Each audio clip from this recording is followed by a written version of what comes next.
weighing more than 500 kilograms, hanging by straps as it is carefully lowered from the top of the 4-story building on Sunday.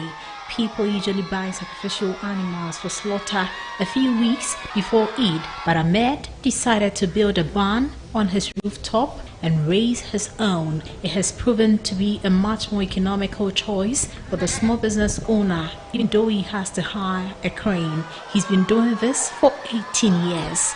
This year, Ahmed selected 5 oxen and 1 cow for the festival, which is one of the 2 most important ones in the Islamic calendar. The meat will be shared among family, friends, and also donated to the poor.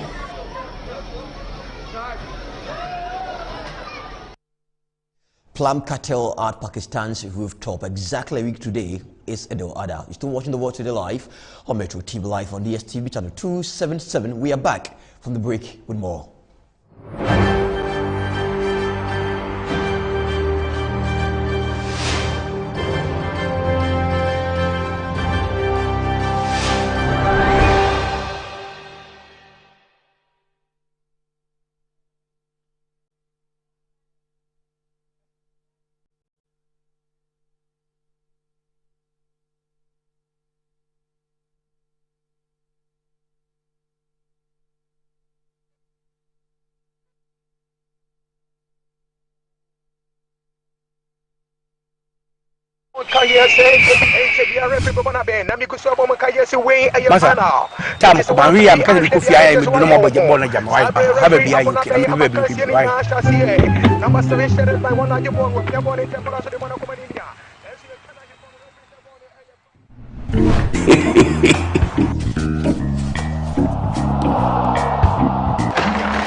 Logo the bottom. When you say 80 local channels, na mo and so pictures near clear. And you 5 times better. As other channels that could be sure. So when I mention someone tell me why. Oh, what the pictures! Hey, who knows tomorrow? What the picture? Kwaju die. Me you can feel and you buta. Half a nose for good things.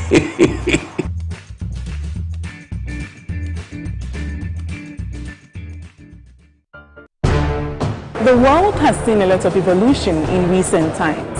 Global network facilitated by trade continues to grow stronger and forge nations closer together. On International Trade Focus, we'll share with you the current industry, tech and commercial avenues turning the world's trade wheel. This is your gateway to international business connections and trading events. Get the inside views, vital information, trends and analysis on emerging trade giants in Ghana and beyond. International Trade Focus, the global television trade showcase, transcending barriers in creativity and innovation. Join me, Anna Spiel, as I give you a whole menu of international trade activities. International Trade Focus, your timely business hub.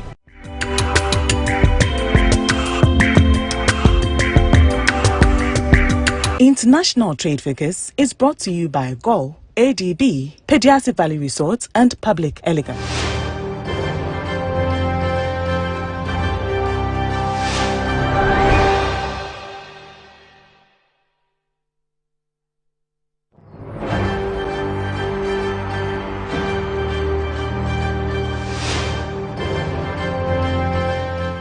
Welcome back. It's still The World Today live on Metro TV. Let's now go to the UK as British Prime Minister Boris Johnson urged people on Monday, July 12 to show caution when nearly all remaining COVID-19 restrictions are lifted in England next week, saying an increase in case underlined that the pandemic was no means over.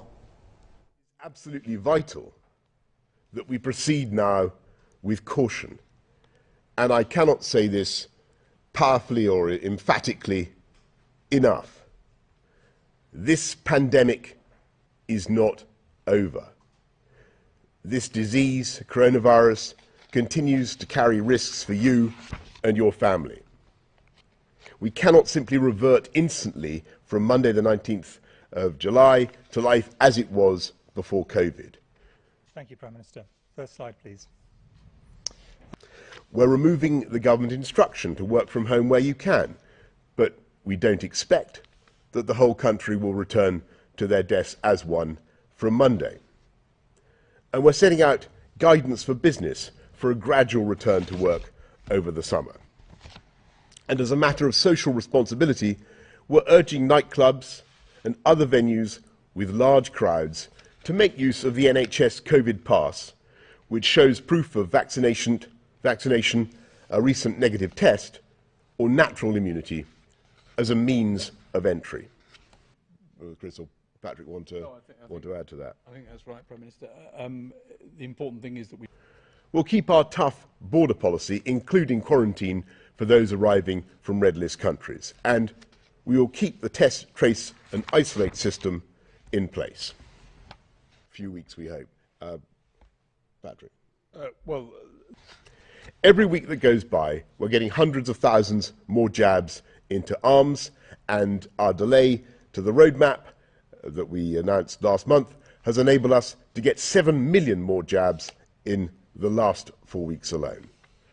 Patrick, anything to add before we go to the public? Let's go to questions from the public. Michael from Manchester. Because the legal restrictions have come off, should not be taken as an invitation by everybody simply to have a great jubilee and freedom from any kind of caution or restraint. That's what we're saying. And I think what the scientists are saying is this is the right date, or as good as any other date to do this, but it's got to be taken seriously, and we've got to go as slowly as we can, given the constraints we're under. And I think that, for me, that. Let's still stay in the UK. I've now been joined on Zoom by forensic psychiatrist consultant Dr. Folashade Olajubu for more on this and also what is happening in Britain amidst COVID-19. Hello, good morning and welcome, Ola. Good morning, Bright, and good morning to the viewers. Great to have you on The World Today. Let's go straight into what is happening in Britain. Boris Johnson lifting restrictions on lockdown. What do you make of this? Well, the Health Secretary also announced yesterday that the reason why it was felt appropriate to ease the lockdown now was on a number of measures. I think the first thing was they said that they were, easing the lockdown or stopping the lockdown now because of the success of the vaccination rollout, which arguably is one of the most successful in the world. I think the second thing they said was that even though there has been a rise in cases, the reality is that at the moment that has not increased the rates of hospitalization and severe disease. And the understanding, I suppose, that from the Health Secretary's point of view, they always have to forward think to the winter months, when traditionally in this country, there's always a rise in hospitalization due to flu. And so from their perspective, at the moment, they feel this is the best time to ease the lockdown. All right, so others also are saying that them being in lockdown since March last year is against their human right and that they want to go out. These are all reasons why pressure mounting, together with some economic strikes that the UK wants to make and where it's heading to, all amount to what exactly is happening, why the lockdown has been lifted. Now, coming in, you were expected to also go nose mask free. Where is the country heading to? Well, essentially, uneasy lies ahead. I actually have great sympathy for Boris Johnson because I think it's been a very difficult path to walk in the last, 16 months, because as you would be aware, we went into our first lockdown in March last year. And I think throughout the pandemic, there has been this tightrope of balancing the health of the nation in terms of physical health and mental health in comparison or weighting it against the economy of the nation. My personal view is that at the end of the day, maybe this is not necessarily the best time to lift all of the restrictions. But as you know, Boris Johnson was quite emphatic yesterday that we need to proceed with caution. And there were some guidelines that will remain in place from the 19th, although they will not be statutory law. So the recommendations are that people, where possible, meet in public, even though from that date there will be no restriction on how many people can meet. And the guidance is still that where in an enclosed place, one should wear a mask. As you said, there are probably two polar positions in this country. A lot of people talk about their human rights and the fact that it's against their human rights to be restricted in terms of where they can go and how they can live. And they feel that the public health laws that have been in place since March last year are a restriction of their civil rights and their liberty. At the other end, of course, we can't ignore the fact that we're in a pandemic. And I think that most people that you would talk to on the street will be cautious, even though the restrictions are lifted on the 19th. And so, as we said, most people that I speak to, for example, will want to wear masks in a public setting. I know for myself as a doctor that, communications have already been circulated that regardless of the lifting of the restriction on the 19th, we will be expected to use PPE as appropriate and to wear masks and to observe social distancing, which are some of the things which will no longer be legally mandatory from the 19th. Among some of the regulations stated by Boris Johnson includes the use of the NHS as people step out to make sure that they have access to some places. Let's talk about the general mood in Britain, in the UK, after the announcement by Boris Johnson. How is it like? The reality is that the pandemic has had an impact on various domains of society, not least mental health. And as you know, I'm a mental health practitioner. Human beings are social beings, and it has been incredibly difficult for most people, if not all people, to either go through extended periods of isolation or shielding. So I think the public mood is that many people are really quite tired of the restrictions and they just want to go back to normal life. I also wonder whether there's a false sense of safety because a large proportion of the adult population has been vaccinated, as we know. However, even myself listening to the news last night, they interviewed some young people. And of course, the young people say that they are possibly those who will be most at risk now, because in this country, individuals under 18 have not been vaccinated. So I think there is a mixed feeling in the country. Yes, there are many people who welcome increased freedoms and liberty and the ability to live life as they choose.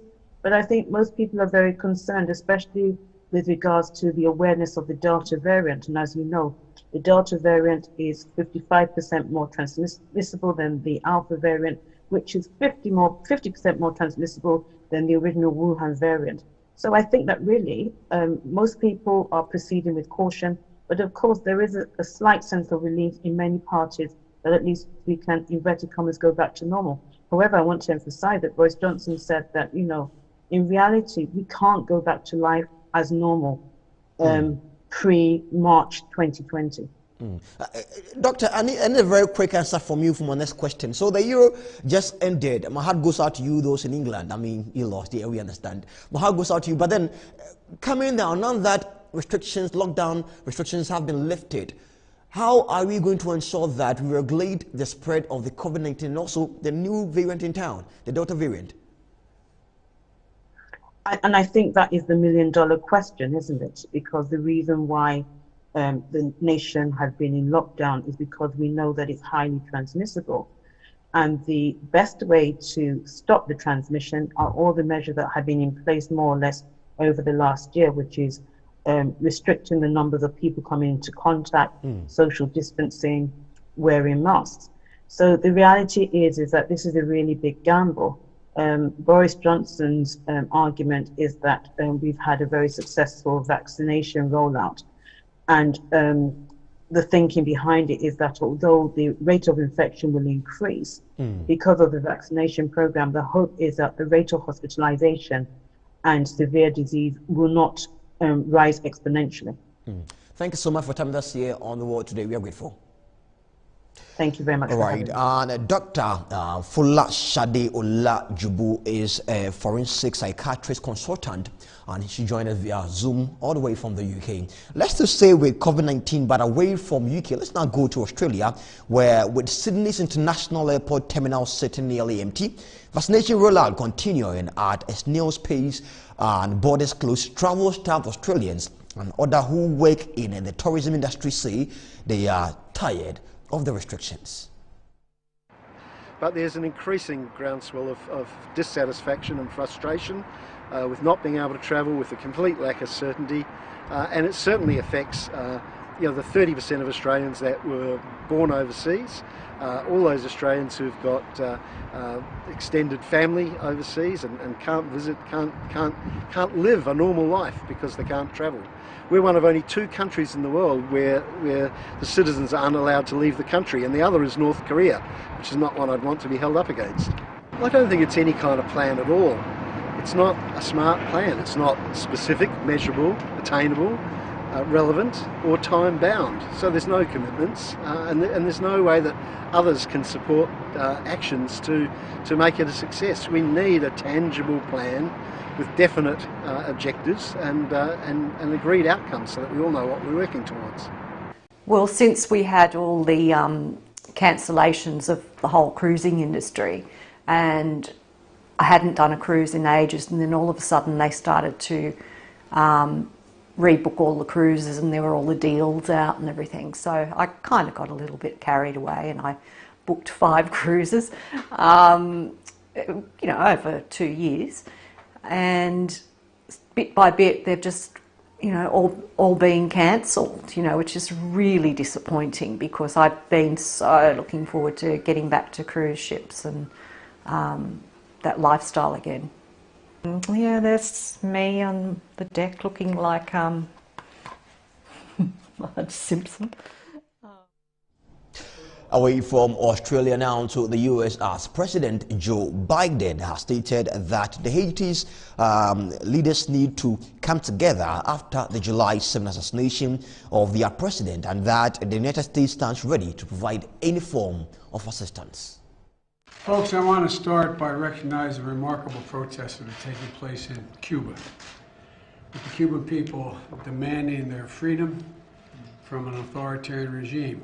And I don't think we've seen anything like this protest in a long, long time, if quite frankly ever. The United States stands firmly with the people of Cuba as they assert their universal rights, and we call on the government of Cuba to refrain from violence and their attempts to silence the voice of the people of Cuba. And we're also closely following the developments in Haiti in the wake of the horrific assassination of the president that recently took place.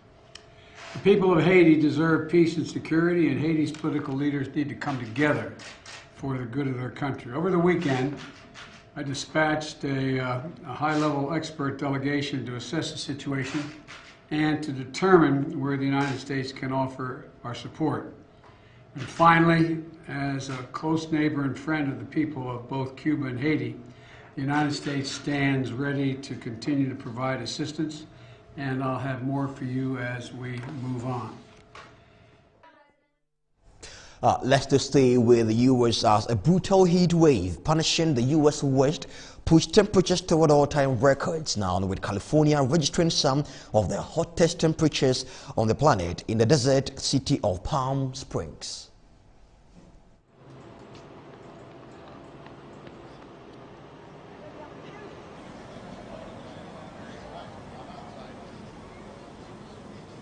In the desert city of Palm Springs, where temperatures are set to continue on their upward trend this week, visitors to the tourist hotspot did what they could to cool off from the blistering heat.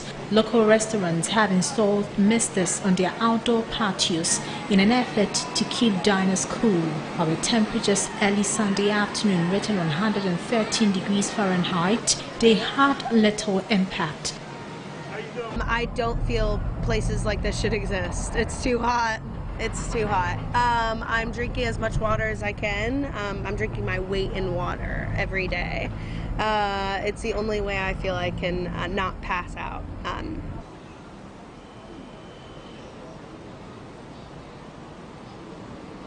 I mean, this heat is what I expect from an area like this, so it is an escape from the Los Angeles heat, which is still dry, but this is a special type of dry heat that is oppressive until you get used to it.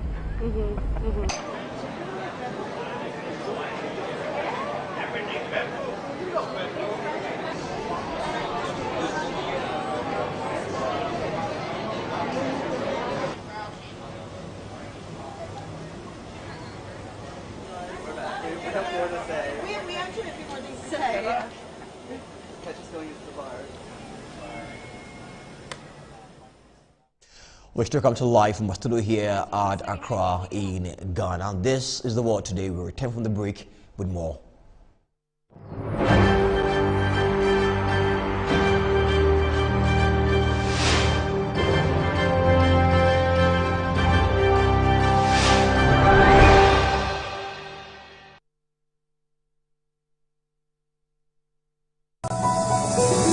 Are you tired as a consumer in Ghana when it comes to issues that confront you as a consumer? Worry no more. Kofi Capito, I'm here to give you the information, all that you need to make sure that your right is protected as a consumer. We have too many laws and agencies that should protect the right of the consumer. I'm here to give you the information that will help and assist you to get goods and services delivered to you without any worries. Watch The Capito Show on Metro TV.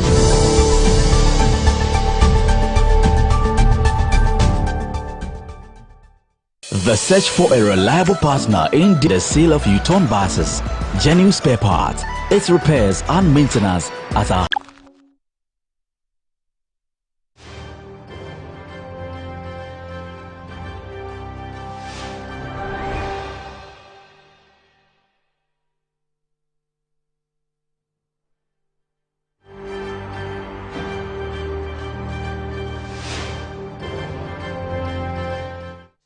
Welcome back, and still watching The World Today live on Metro TV. Let's now take a look at some business stories around the world. And the African Continental Free Trade Area has established and operationalized a dispute settlement body under the Dispute Settlement Protocols. The AFCFTA dispute settlement body protocol has been carefully negotiated by member states following comprehensive consultations to ensure a full engagement on its implementation.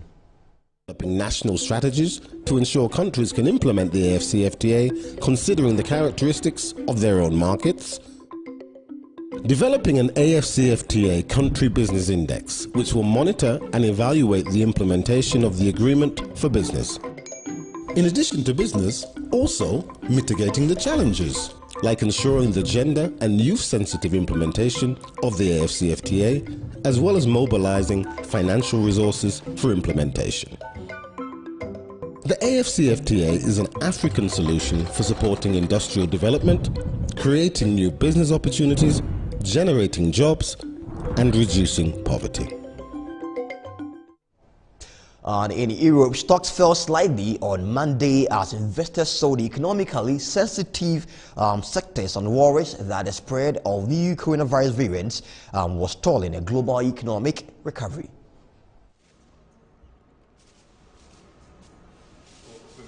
The stock markets are quiet, but in a good way. Robert Halver, the head of capital markets analysts at the private Baader Bank, said, saying the worries of last week, such as the concerns about interest rates, were gone, but markets were worried about the fallout from coronavirus measures surrounding the Delta variant. The Pan-European Stock 600 index slipped 0.1% after marginal opening gains. Banking, mining, travel and auto stocks fell between 0.4 and 1.2%, with investors unwinding bullish bets on the global economy as the Delta virus variant tears through large parts of Asia. Volatility picked up across global markets last week after US and China data raised fears that economic growth may have peaked, driving government bond prices higher and stocks lower. Meanwhile, European Central Bank President Christine Lagarde said the central bank will change its stance on the next policy steps at its next meeting to reflect its new strategy and show it is serious about reviving inflation. European Central Bank's new strategy allows it to tolerate inflation higher than its 2% goal, meant to reassure investors that policy won't be tightened prematurely. The coronavirus affecting all walks of life. Let's now do some lifestyle stories. And French couture house Christian Dior kicked off Paris Fashion Week in a person runway show, drawing celebrities front row in an attempt to revive a touch of pre-pandemic glamour. Welcome to our new movie. That's what all the shades of Dior are. Welcome to our new film. How do you feel? Surreal. This is my first time being back in public, so it's a whole deal. I think everyone's just excited to be back together. I mean, that's why I wore this dress with a big red heart, because I was like, finally I get to be around people. I'm just very happy to be in a room with people and looking at incredible By the way, it is more calm because I think people are genuinely... life was so fast-paced. Everyone needed this realization of so many things that was going on in the world, and it obviously took a really bad thing to happen, but it's everyone's... I think it's just been great for everyone to be here. It's unbelievable. Okay.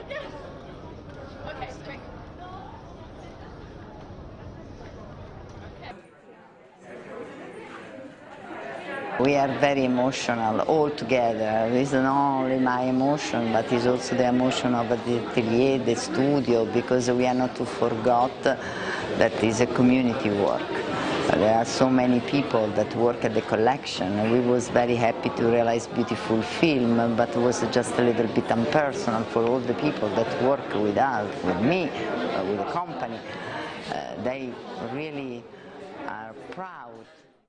Actress Jessica Chastain and Bulisi were all there to experience that particular beautiful runway show there. Let's now still stay with lifestyle and pent-up frustration over the state of Israeli politics boils over in the rocky back of Beyond in Nadav Lapid's latest movie, a partly biographical tale inspired by his own experience of government meddling at one of his film screenings.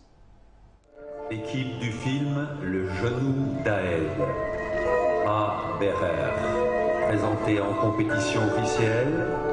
Son réalisateur. Lapid said on Thursday that he was less interested in politics than inner conflict. However, his characters, consumed by a love-hate relationship with their country, came close to breaking point. In the film, an Israeli movie maker arrives in a dusty desert town for a screening of one of his productions. There, he meets an engaging young culture ministry official who asks him to sign a form listing the discussion topics he wishes to explore, triggering his outage. Lapid's own conflicted sense of identity crept into the movie, he said. The main character displays moments of affection from his homeland, recording a desert sunset on his phone to send to his dying mother, or sharing a joyous car ride with a local to the sound of Bill Withers' Lovely Day.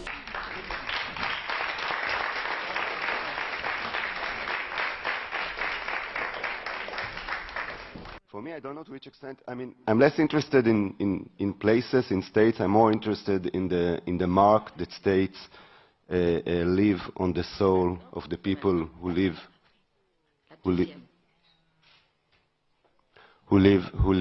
inside them. There's a beautiful sentence that was said by an expressionist painter. I don't want to paint the car, but I want to paint the impression that the car left in my heart when it passed. So I want to show how souls, people's soul, are changed, are tormented sometimes, are perverted sometimes by a state, by a place, by the state of Israel. I think for Nadav, a special exercise to a special site. And I must say that myself, I was shocked by the level of the intimacy that I think that exists on the screen, because writing the script, I told myself I was in a very specific state of mind. I told myself no more ambiguity, no more ambivalence. Let's go this time frontal, be direct, and then Israeli filmmaker Lapid there explaining what exactly his film means. At exactly 7 a.m. this one will be on, but that will be after the world today. A quick 10, we'll be back with more.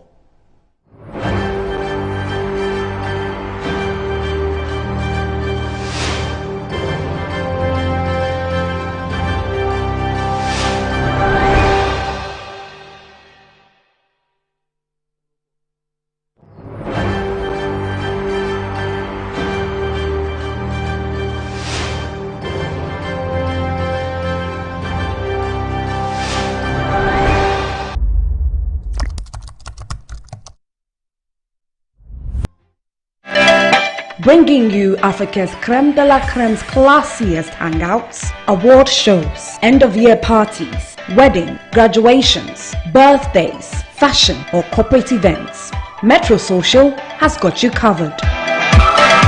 We present Pizzazz with Je ne sais quoi. Give us a call and we will be there. Whilst at that, join us on Metro Social every Friday at 9:30 p.m. and a repeat on Saturdays and Sundays at 8:30 p.m. on Metro TV.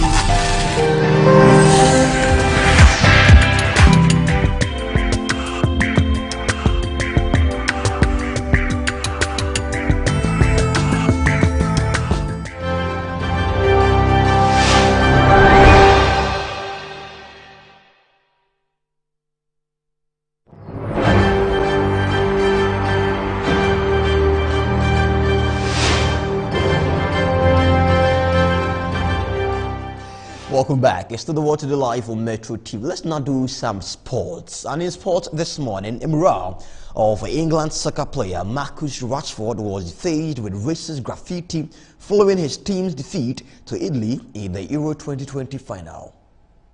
Ed Wellard of Withington Walls said he immediately fixed or covered the vandalized parts of the mural when he heard it had been damaged. Wellard said that he felt racism was becoming increasingly prevalent and that the vandalism just compounded the disappointment following the final.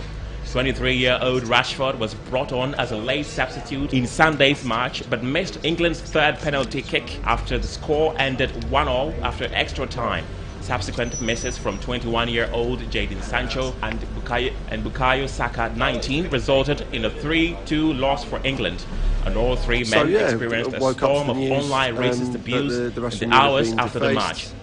Being daubed with racist graffiti, and yes, I've come out to fix what I could immediately and cover up what I couldn't, and hopefully we'll get the artist Axe to come back out and fix it.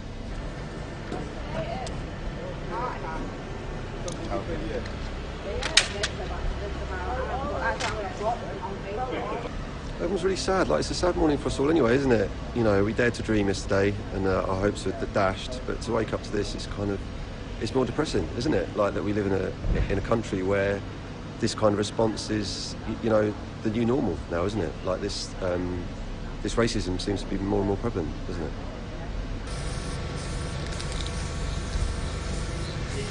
Rashford's public profile has soared during the coronavirus pandemic, in part due to a widely publicized campaign for poor children to be given more support.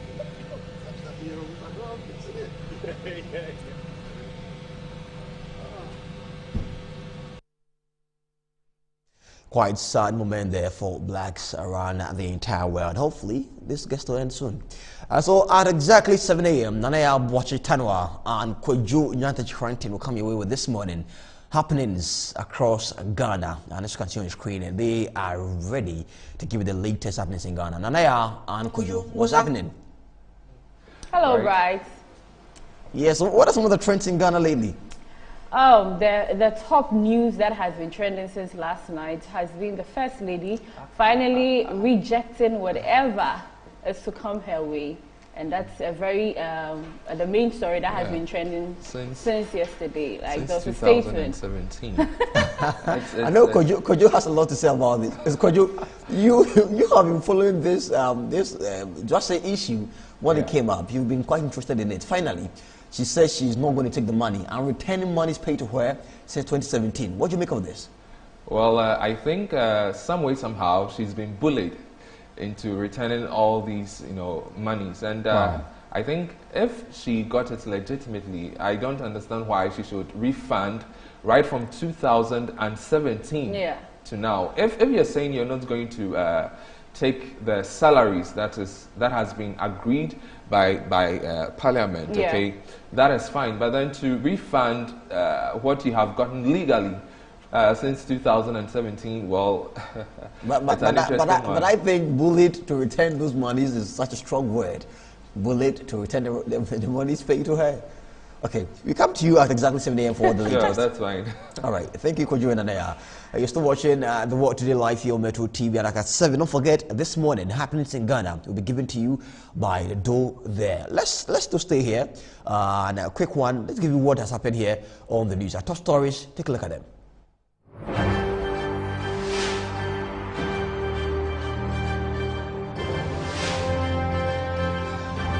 South African police on Monday, July 12, fired rubber bullet to disperse looters after days of riots in the wake of former President Jacob Zuma's jailing. We went to South Africa for a live conversation.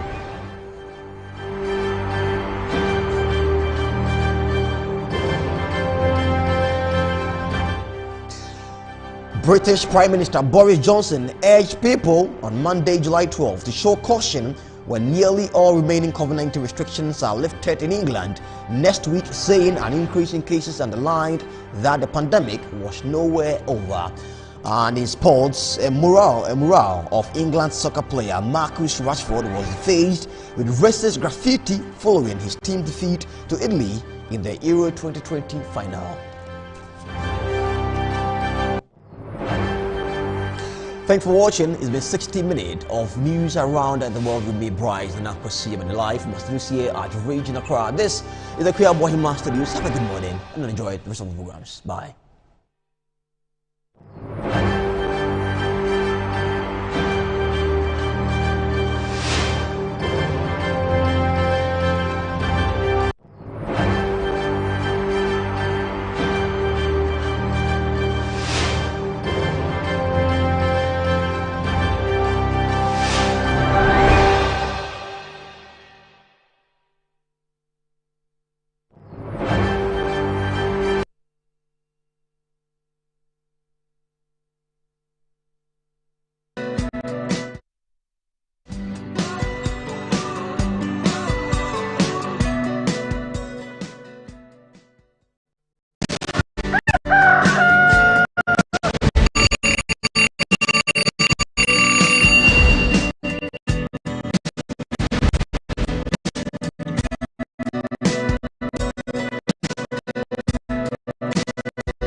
Tuesday, 13th July 2021. Know that it's never too late to be whatever you want to be. It's this morning live on Metro Television. You're live on Metro TV, live on DSTV channel 277. We are live on Facebook, YouTube, and Metro TV GH. My name is Danaya Tanobwache. And I am Kojonia Ntichi Kranting. So coming up, we'll be talking about weather, news, what has been trending, like we already told, right? The top story is about the First Lady refunding all the money after all the buhaha. Finally, she's returning it. And also we'll bring you weather updates. Yeah, so stay with us. And like we always start with something motivational, something to inspire you, to kickstart your morning. So let's take our inspirational quote for today.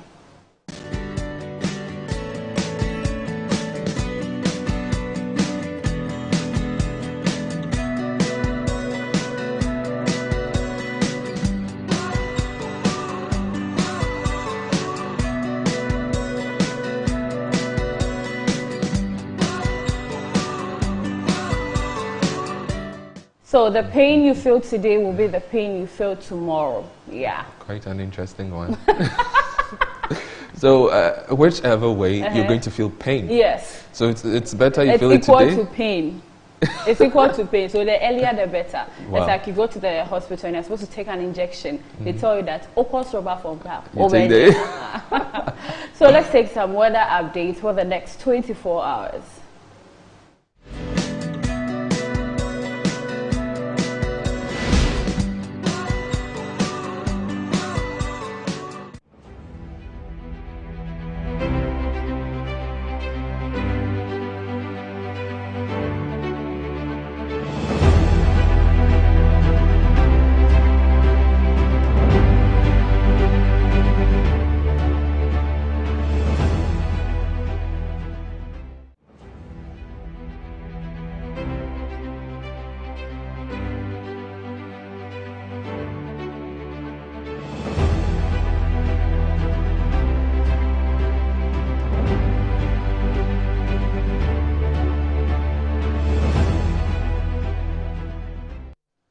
So that was the weather forecast for the next 24 hours. And we keep reminding you about the COVID-19, even though the awareness has gone down a bit. Yeah, I would drastically say that, dipped. Yes, for me, it has dipped drastically. We are still asking to adhere to all the safety protocols. Wear your nose masks. I mean, yesterday was the like the first time in a long time I wore my nose mask, like for a long time. Okay. Yeah. So I hope you've been wearing yours often. Of course, I can't do without it because I am. We are one man short.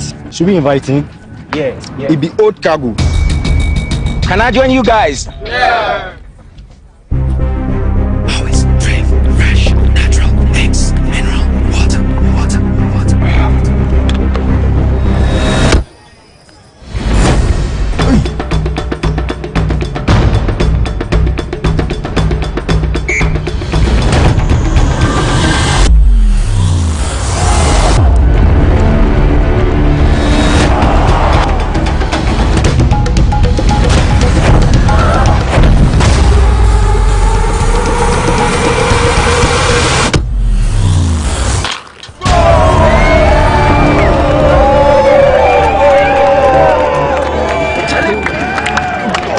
You still got it. Always keep hydrated naturally. That's my secret. Manufactured with the primary aim of preserving nature's finest minerals necessary for a healthy mind and body. X Natural Mineral Water. Simply natural.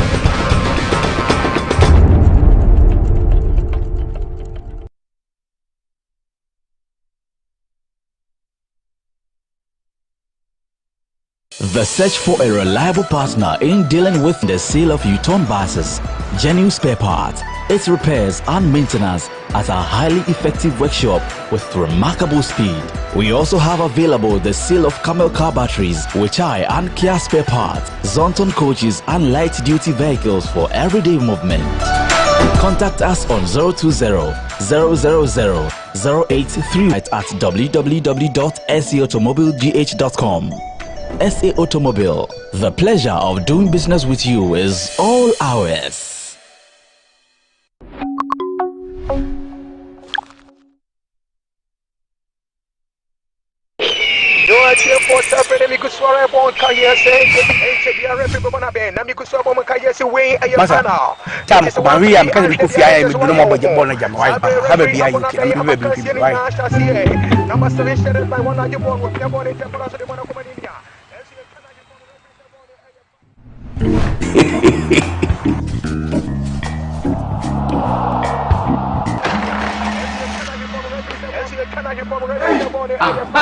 HD logo the bottom. Where you say HD local channels na mo hedo. And so pictures here clear. E 5 times better. As in other channels that could be sure.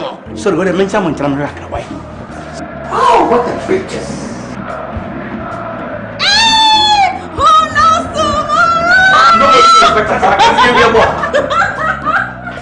What a picture! Could you 8D plus decoder or multi TV and now Electroland agent PR natural local channels now HD the here is better star 879 hash numbers from Kubo box and now the advert 80 channels now. Get an HD Plus decoder from now till the 9th of August for just $89.99 Ghana cedis and enjoy 3 months free subscription. Enjoy all the excitement and live sports action in the HD Plus Air Bosso Feely promo. Promo lasts from 7th June to 9th August 2021. Visit hd-plus.com.gh or call 024-243-9872 for more info.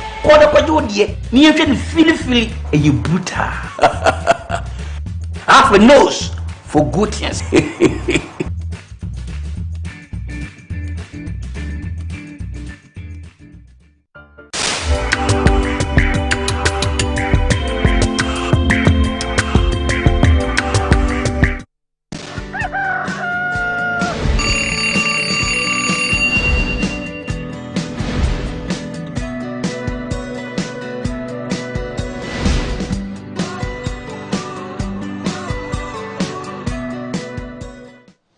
Welcome back. It's still this morning live on Metro Television. It's time for the news and the man with the news and myself. We are ready to give you the news.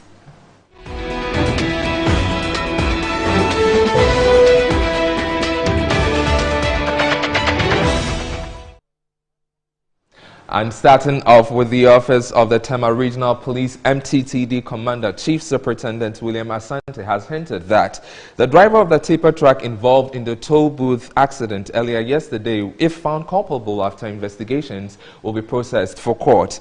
This comes after the driver of the tipper truck loaded with sand crashed a vehicle and a toll booth on the Tema motorway, injuring about 7 persons in the process. Here is more filed by Shadrach Odame. According to Bismarck, the security man on duty, the Sino truck with registration number GG3542-20, which was running on a top speed, rammed into one of the 6 toll booths at the Tema section of the Tema Accra motorway. The tipper was on a top speed. So when it gets here, for me, I thought the driver was sleeping, because when the thing happened, I was not this thing. He just came direct, hit the boot, climbed the car, pushed the car away from the toll booth. So then we rushed to the place. The boot was down, and he has also passed through another, our cleaner who cleans here, one of our cleaners who cleans here. He passed on one of the cleaners. The victims, including a pregnant woman, were rushed to the Tema General Hospital for care. The medical superintendent of the facility, Dr. Richard Anthony, earlier spoke to Metro News. 7 are here, 5 males and 2 females. Out of the 7, 2 are critically ill. The other 5 are stable. One of the females is a pregnant woman. She is stable, up and about, walking around. However, we are assessing all of them. One of the critical injuries is someone who may lose 3 limbs. One of the 7 victims, Isaac Kujukumsen, a 56-year-old cleaner who lost both legs and an arm, however lost his life after the surgery. A colleague of Isaac Kumsin, Rebecca Abuaje, recounts what happened. And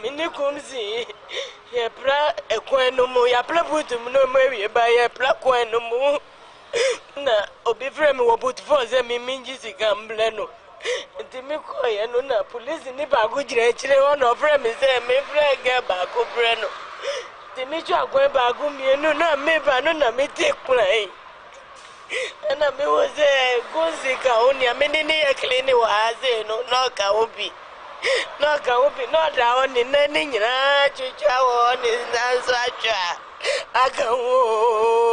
Meanwhile, the Tema Regional Police MTTD Commander, Chief Superintendent William Asante, who was at the scene, said the driver of the truck, who is also receiving treatment, will be processed for court if their investigations reveal he was at fault. Police are searching.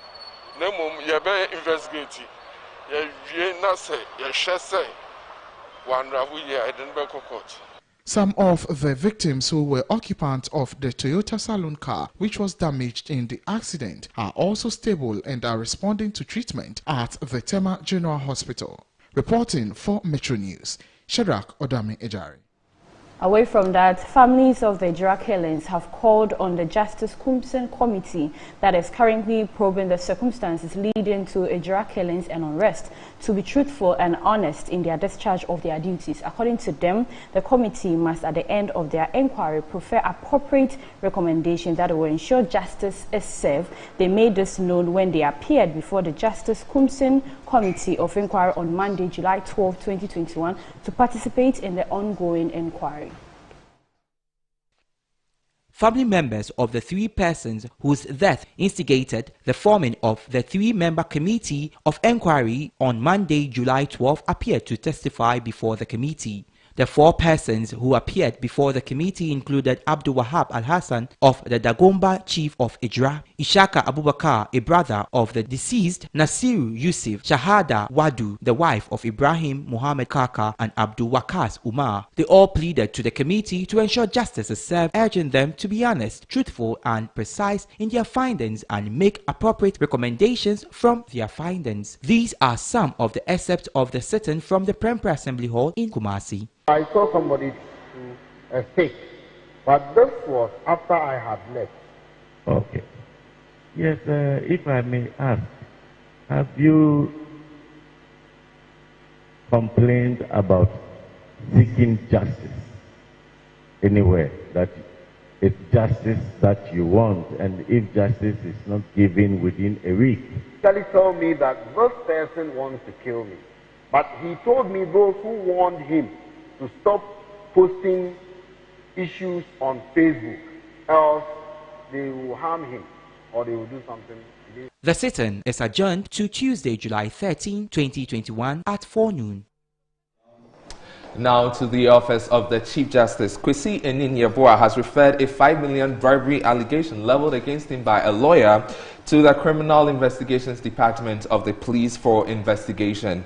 This was contained in a statement signed by the Judicial Secretary, Justice Cynthia Pamela Addo. There is more in the following desk report. Kwesi Efrifa, who has fallen out with his client, claims his client told him the Chief Justice has requested a bribe of $5 million to tilt justice in his favor in his litigation case with Ghana Telecommunications Company. A statement from the Office of the Chief Justice, however, indicates that these allegations are false, adding that the Chief Justice, Justice Enin-Yeboah, does not know the plaintiff and has not met or seen him anywhere except in the courtroom. The statement quizzed why the name of the Chief Justice should be dragged in the potentially criminal matter. The statement further emphasized that the Chief Justice has not demanded or received any money from any person to influence any decision in any trial. The statement stressed His Lordship the Chief Justice has directed that a formal complaint be made to the Criminal Investigations Department of the Ghana Police Service for further investigations. It further directed that a petition be lodged with the Disciplinary Committee of the General Legal Council in respect of these allegations. Meanwhile, the Chief, Ojedum Obrano Kwesi Atta VI, has denied the claims of his former lawyer, saying he has never met the Chief Justice nor discussed any issue related to bribery with him. The Appointment Committee of Parliament has slated the veteran of Kwesi Ejabin as Special Prosecutor for Thursday, July 22, 2021. This was contained in a press statement issued by the clerk of the Appointment Committee on Monday, July 12, 2021. The press statement, the vetting will take place at the committee rooms 1, 2 and 3 of the new administration block of Parliament House at 10 a.m. The Attorney General Godfred Yeboah Dami nominated the law lecturer and private legal practitioner as a replacement for Martin Amidu, who resigned from the position in November 2020. Section 13(8) of the Office of the Special Prosecutor Act 2017 Act 959 requires the President to appoint a person qualified for appointment as Special Prosecutor within 6 months of the office becoming vacant. The Office of the Special Prosecutor has the mandate to investigate and prosecute all suspected corruption and corruption-related offences as pertaining to public officers, politically exposed persons, and persons in the private sector alleged to have been involved in any corruption or corruption-related offences. Apart from initiating investigations on its own, Act 959 gives the Office of the Special Prosecutor the power to receive and investigate complaints of alleged corruption from the public or investigate suspected corruption or corruption-related offences upon referral from public bodies such as the Attorney General's Department, the Commission on Human Rights and Administrative Justice, SHRAJ, and the Economic and Organized Crime Office, YOCO. Kwesi Ejabin was called to the Ghana Bar in October 2003 and holds a Bachelor of Laws degree from the University of Ghana, as well as Master of Laws degrees from Schulich School of Law, Dalhousie University, Canada, and Cornell Law School, USA. He has since 2006 been teaching criminal law at the University of Ghana whilst engaging in private law practice. Now to other news. President Akufo-Addo on Monday commissioned the Salaga Water Supply Project and a newly constructed AstroTurf football pitch for residents of Salaga in the Savannah region as part of a 2-day tour of the Savannah region. While in the area, the president also inspected ongoing works on the 71-kilometer Bunjai to Fufolso road, which connects Bunjai to Yape through Tuluwe and Kusegu to Fufolso. The Salaga Water Project, which cost over 13,000 cedis, has the capacity to supply some 20,000 gallons of water a day to residents. The project also involved the renovation of 2 quarters for staff of the Ghana Water Company Limited in Salaga, as well as the provision of a new 100 kVA transformer and the installation of a new booster station to distribute water from the new concrete underground tank at Nkwanta Junction to the new GRP tank at Kwembe. Additionally, President Akufo-Addo commissioned the Salaga AstroTurf football pitch, a project which was commenced in 2018 by the then Ministry of Inner City and Zongo Development. The President charged the youth to make good use of the facility and called on the Municipal Assembly to undertake routine maintenance on the pitch. Still in Salaga, President Akufo-Addo also inspected ongoing work on the 71-kilometer Bunjai to Fufulso Road, which connects Bunjai to Yape through Tutuwe and Kusago to Fufulso. Upon completion, the road will help connect the eastern to the western parts of the Savannah region and also reduce travel distance between Damango and Salaga. The project, which was started on 27 February 2020, is expected to be completed on 25th August 2023. Contractors say work is 30% complete. Meanwhile, the Kembewura thanked the President for the infrastructural development in his area. Mr. President, this development obviously will have positive impact on the life of my people, and I am in diverse way, and also give the municipality a facelift we've never expected. I'm very happy to hear about the facelift that has been given to Salaga and the development initiatives that are successfully taking place here. So I'm looking forward to working in a very close and fraternal way over the next 3.5 years to consolidate your rule here in the Kwembe area. Now let's take a look at the forex market and some commodities.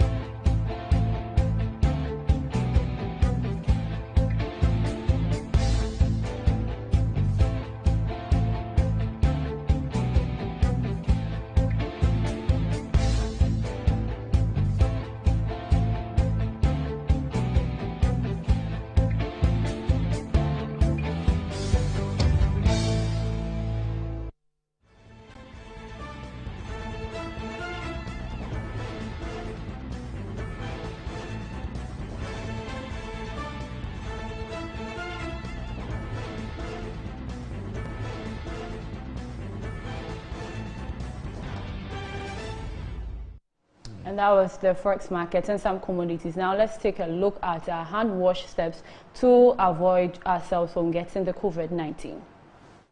To make a collective effort, covering our faces with the nose mask, and whatever COVID-19 protocols there are to observe, we need to make sure that we do them. Like it's now part of us. Yes, that's true. But then do make sure you take your injection. So we are about to wrap up the show. Up next is Good Morning Ghana with Dr. Randy Abbey, and today we will be having, or he will be having, Felix Ofosu-Kwakye, former Deputy Communication Minister, and also Richard Ahiagba, Executive Director, Dankwa Institute. So do stay tuned. I think we'll come back tomorrow, same time, 7 to 7:30.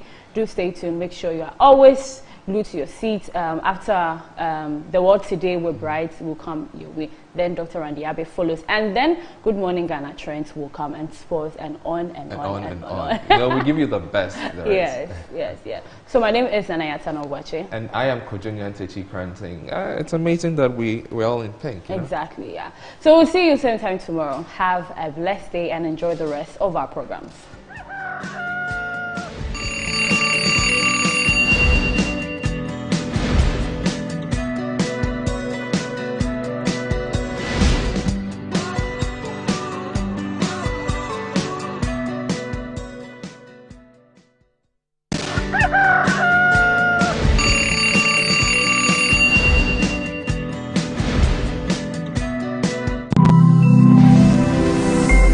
Metro TV, insightful and inspiring moments.